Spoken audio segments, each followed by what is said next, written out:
Hey guys, Columbus Models here, and today we have an exciting build. It is the Academy 32nd scale Sopwith Camel F1. I picked up this kit for around 30 New Zealand dollars as a bit of an impulse buy, and I've been wanting to try a First World War biplane for quite a while now, but I've found 72nd scale, it's a little bit too small for me for a biplane. Small scales I'm not the best on, I prefer the larger ones.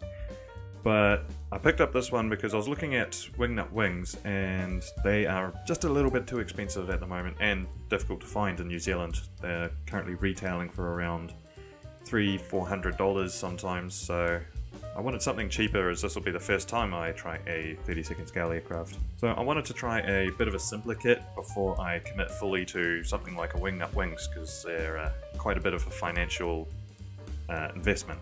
I've decided I'm going to paint this one as the box art with the olive drab green and the red.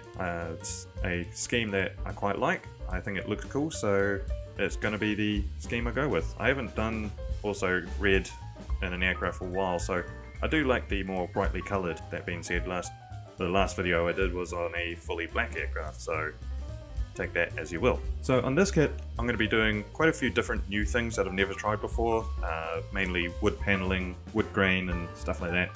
As with every kit I make, I try and do something a little bit different. I don't like to sort of copy and paste my process on building and stuff. I like to try something brand new every single build, so this one I'm definitely going to try out a whole lot of new things. No idea if they're going to work or not, but if you don't try, you'll never find out. But before we get into the build, I figure, as always, to find out a little bit about the Camel. As I find as with all my subjects, I like to research about the actual vehicle itself, just so I have a better understanding of what I'm building and how I'm going to build it. So, without further ado, the Sopwith Camel F1 was a British single-engine biplane fighter introduced to the Western Front in 1917. It was built by the Sopwith Aviation Company as the successor to the Sopwith Pub, and became one of the best-known fighter aircraft of the First World War. The Camel was powered by a single rotary engine and armed with two Vickers machine guns that were mounted on top of the fuselage and fired through the propeller arc using a synchronized firing mechanism. The Camel proved difficult to handle for inexperienced pilots, but for experienced pilots the Camel was highly maneuverable, which for the relatively low speed and low altitude dogfighting of the First World War proved to be a vital attribute. Pilots flying the Sopwith Camels have been credited with, in total, downing 1,294 enemy aircraft during the war, more than any other of the Allied fighter aircraft. However, towards the end of the war, the capabilities of fighter aircraft on both sides of the conflict had vastly outclassed the Camel, with the Camel's successor, the Sopwith Snipe, being introduced near the end of the war. So the Camel also performed in the ground attack role, since it had the ability to carry 4 25-pound Cooper bombs. The main variant of the Camel was the F.1 version, but there was also a few other variants that include the 2 F.1 ships Camel that operated off aircraft carriers, the Comic Night Fighter variant, the TF-1, the trench fighter, which was armoured for ground attacks on enemy positions, and also a 2-seat trainer version. The last Camels to be withdrawn from service from the RAF was in January 1920. So we'll start the build with the rotary engine. In the kit it came in 4 parts that stack on top of each other, with the detail in the engine being really good. But I didn't want to get too detailed with it as it's hidden behind the propeller and cowling, so I just painted it a dark metallic with a bit of brass detailing, then giving it a dark black-brown wash. Fun fact about the engine in real life, the engine used castor oil in it, which would be flicked into the pilots' faces and mouths, which for the human body causes quite a bad reaction in the stomach and bowels, meaning pilots often had to land in random fields and go relieve themselves. Not an ideal situation for an engine.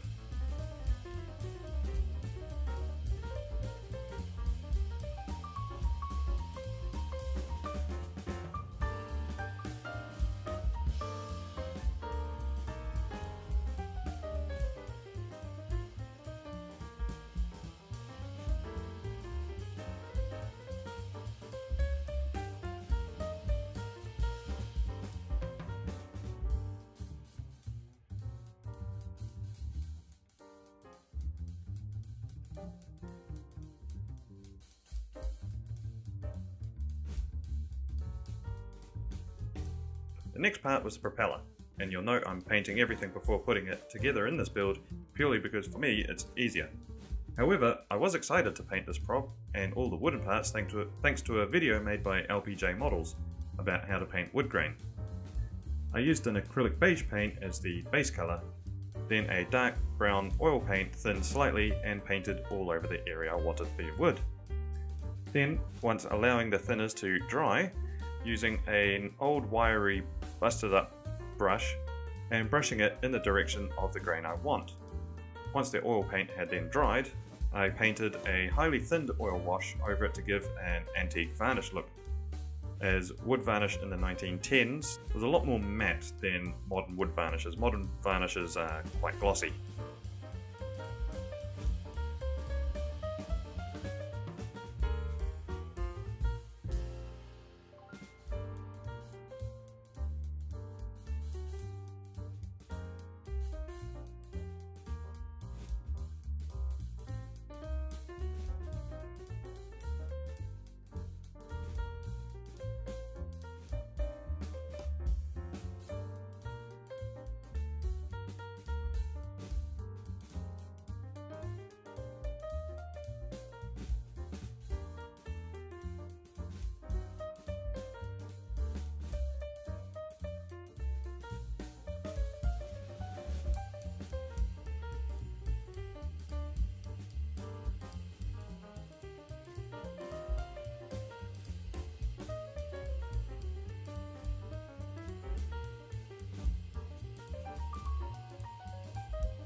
So as I said before, I am painting this olive drab with red metal.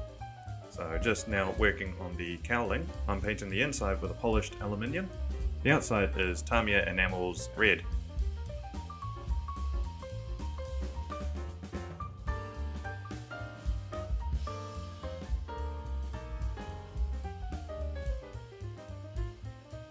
This red is quite bright, but it will be all toned down with washes and when I weather it, so it's not going to stay bright red as it is. As always, it's good to just give everything a dry fit, just to make sure it all fits snugly and looks the part. And you can see right here, it is looking pretty good, so yeah.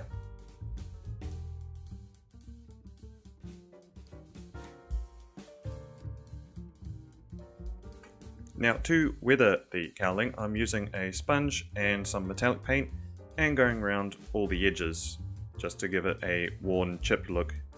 As you can probably imagine, the metal on this would have been chipped away with just general use, propeller and mechanics taking it on and off again. And I figured it would just give the model just a bit more story behind it, a bit more, you know, this isn't brand new, it's been used quite a while, which is basically what I'm aiming for on this build.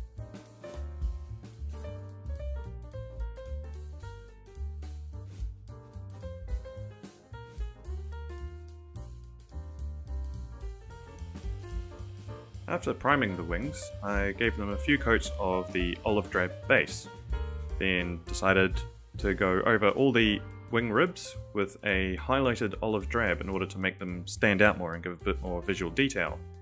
You'll see later on in the video I show a comparison of just how they look side by side, and even though it's not too evident on the video, it's in real life it is quite a contrast and it definitely looks better. I think it gives it just a bit more oomph, as it were.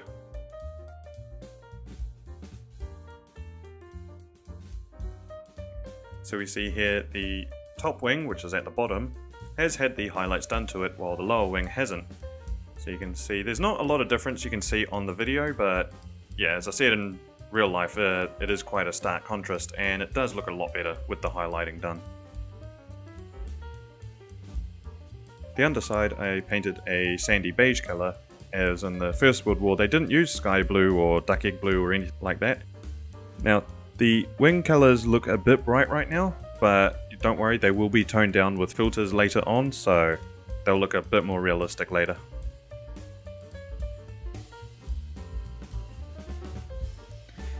Next up was the decals, and I will say the decals for this kit are great. They are extremely thin and contour to the wing rib detail really well. The roundel decals were made up of 3 parts stacked on top of each other. So you can see we just have a plain white background, then the blue roundel will go on top of that, and the small red roundel will go in the centre of that. Or at least try to. My sense of putting things in centre is not that good lately, so hopefully I'll do it.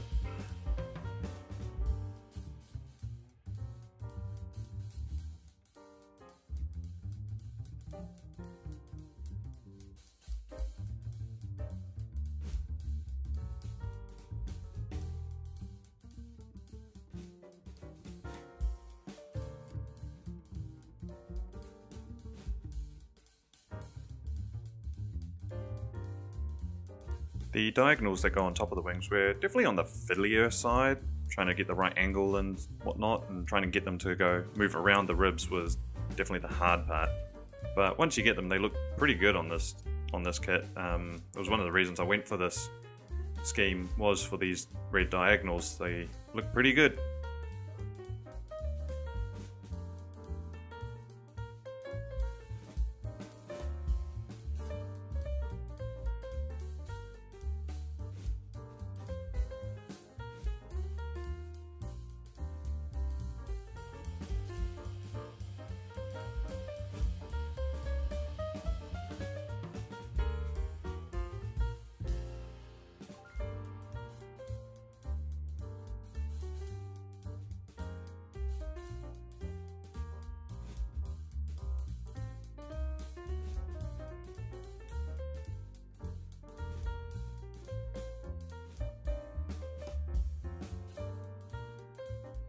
Decided to do some more wood paneling on the underside of the lower wing, as it had a plywood panel underneath it.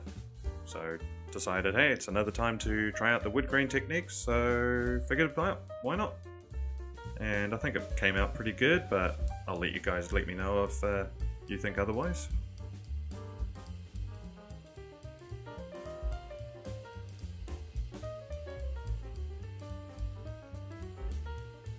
I painted the tail section the same as the rest of the aircraft and basically assembled the entire tail section as one big subsection. I just found it would be a bit easier for me to work with. So I also gave it all highlighting, and you can see in this video the highlighting shows out a bit more. Finally managed to get my camera to do what I wanted, sort of. Still a little bit of blurriness here and there, but I'm still getting used to all of this kind of stuff, so apologies.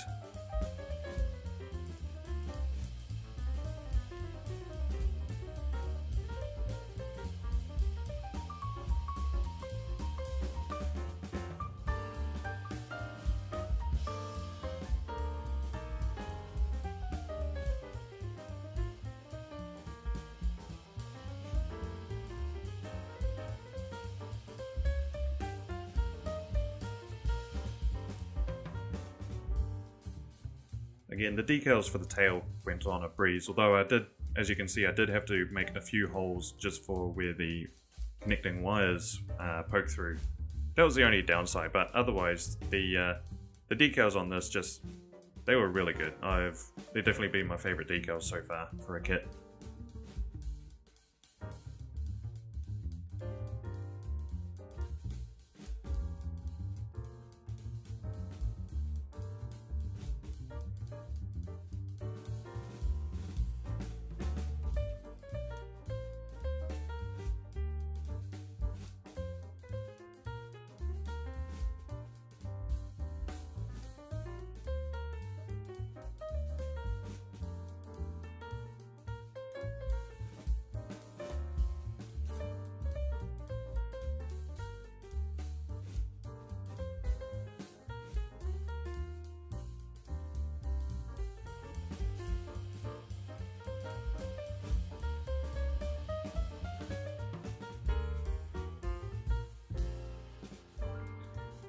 Now it's time to start on the actual cockpit. I started with the pilot seat. I felt the seat felt a little bit flat and thin, so you can see I used some Milliput to make more of a textured cushion, sort of, tried to. and here I am. I decided to try and make a used worn leather look. Don't think I managed it, but hey, you've always got to try something new, so if it doesn't work, well, you just learn for next time. I don't mind. You won't really see much of it anyway.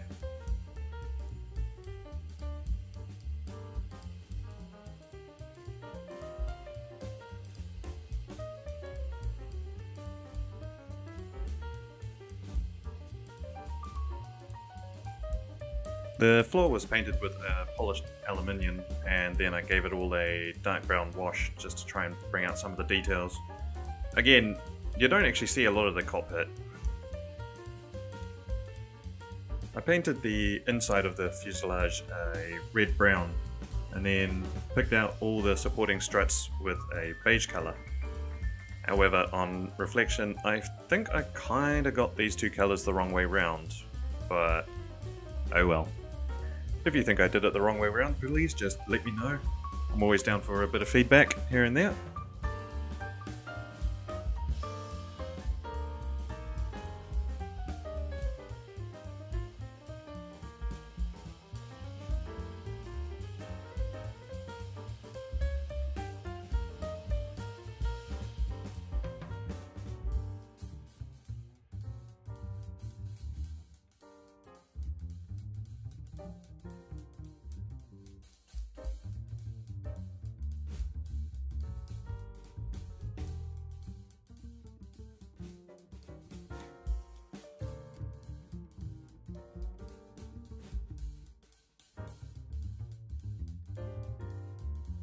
Once the cockpit interior was installed, I then glued both fuselage pieces together and then set it all aside to probably cure, dry, whatever you want to call it.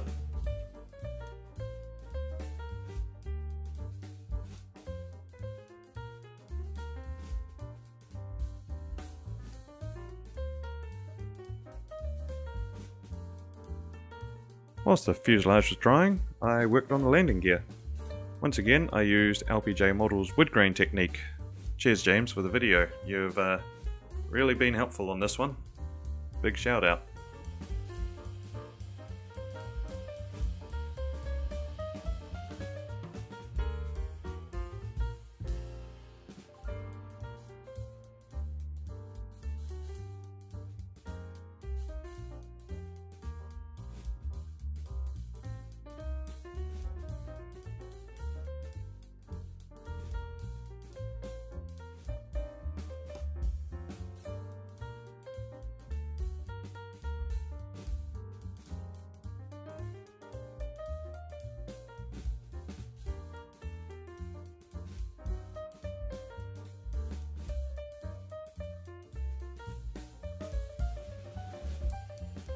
I painted the wheels the same Tamiya enamel red and the tyres with Tamiya's black, but then I went back through with some black oil paint around them to remove some of the glossiness. I just felt they were shining light a little bit too much.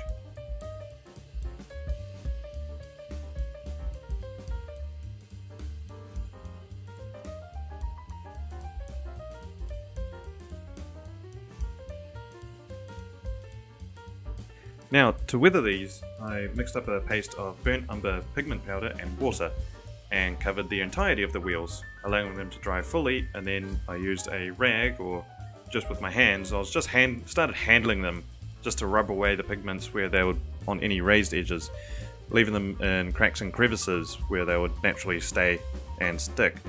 I found this has been quite a good technique to add some dry mud effect in a way that seems a bit logical and realistic.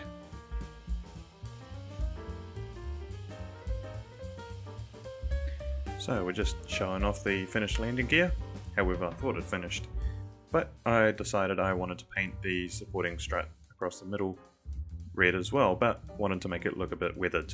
Of course, I decided to do this the hard way by putting the wheels on first, then trying to paint this, so I had to mask off everything and just be very careful with the airbrush. But I eventually painted everything red with a layer of chipping fluid underneath, and using warm water just chipped away at it to try and make it look a bit worn and tatty and weathered.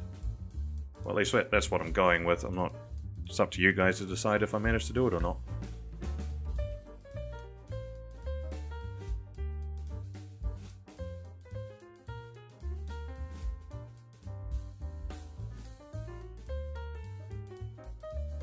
now the fuselage had completely dried, I primed it and then went over all the canvas areas with the same olive drab as the wings. Gave it a few coats just to try and bring up the opacity of it. The metal cowling I painted was bright red, so I painted the rest of the metal areas around with the same red. And then you can see along where the pilot sits in the cockpit, there is wood paneling, so I busted out the good old wood paneling technique.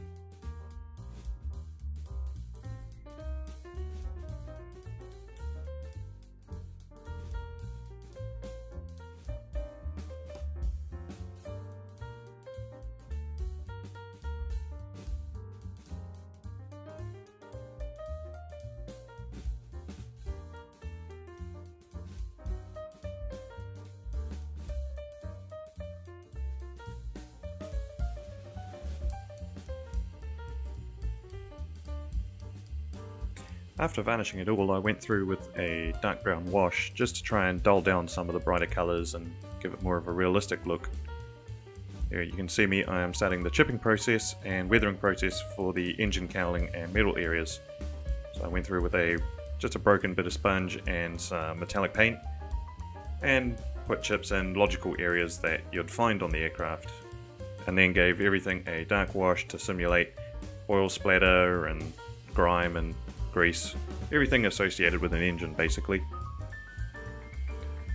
Once those metal parts have been done, I attached the guns onto the top, and you can see they have been weathered in the same way, so I had to match up the weathering somehow, but I think you can agree it looks pretty good. You will notice, as a side note, the guns are upside down. This comes in with the kit. For some reason, the Academy moulding has the Vickers guns moulded upside down, so then there's no real way to put them in the other way around unless you do some extensive scratch building. Unfortunately, I didn't realise until it was too late. So once the engine was attached, I put on the lower wing and the tail section as well as the landing gear. And now it's finally starting to look like an aircraft.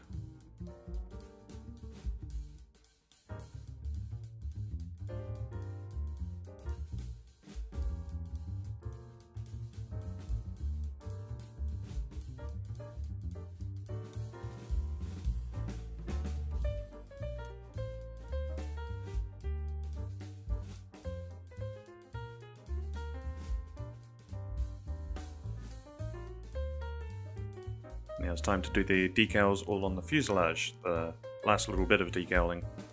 You can see this one gave me a little bit of problems, was just wanting to stick to absolutely everything, and I didn't want to risk tearing or breaking the decal. But otherwise, all the other decals went on just like the same, like an absolute breeze. They are uber thin and just show all details behind them so you don't lose anything, or they just fit really well.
So once I'd actually finished with the decals, it was time to start doing the rigging. And I did want to video doing the rigging, but I just found it was a bit too fiddly and camera got in the way, and it's the first time I've rigged anything like this before, so I'm still, figuring out the best ways to do it. So I figured instead I'll just show you the after photos, and yeah, don't judge me too harshly, it's the first time I've rigged anything up, so I rigged up the tail section first, as this was the easier part, because then I found I wanted to do the main rigging along the main two wings first, but I decided against it. I had to attach the top wing first. I wanted to keep the top wing off and attach the rigging to the struts and then the top wing, but I then realized I couldn't actually keep the struts straight and they could have warped and whatnot, so it was better just to attach the top wing to the struts and then rig it up. I just found it was the easier thing to do.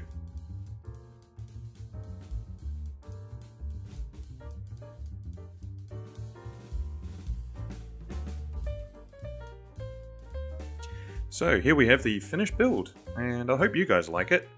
I definitely learnt a lot building this one, especially with the wood grain paneling and all that kind of stuff, the rigging, and of doing an aircraft this size with the details. I am definitely more of a larger scale than a smaller scale modeler. But yeah, I hope you guys enjoyed the video. You can find me on Instagram under the same name, Columbus Models. And you can also find me on a podcast, the Micro Machines podcast, where we talk about mainly armor subjects and modeling.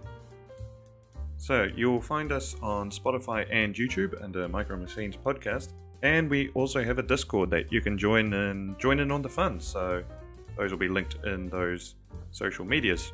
But until then, stay good, stay modeling, and I'll catch you on the next video.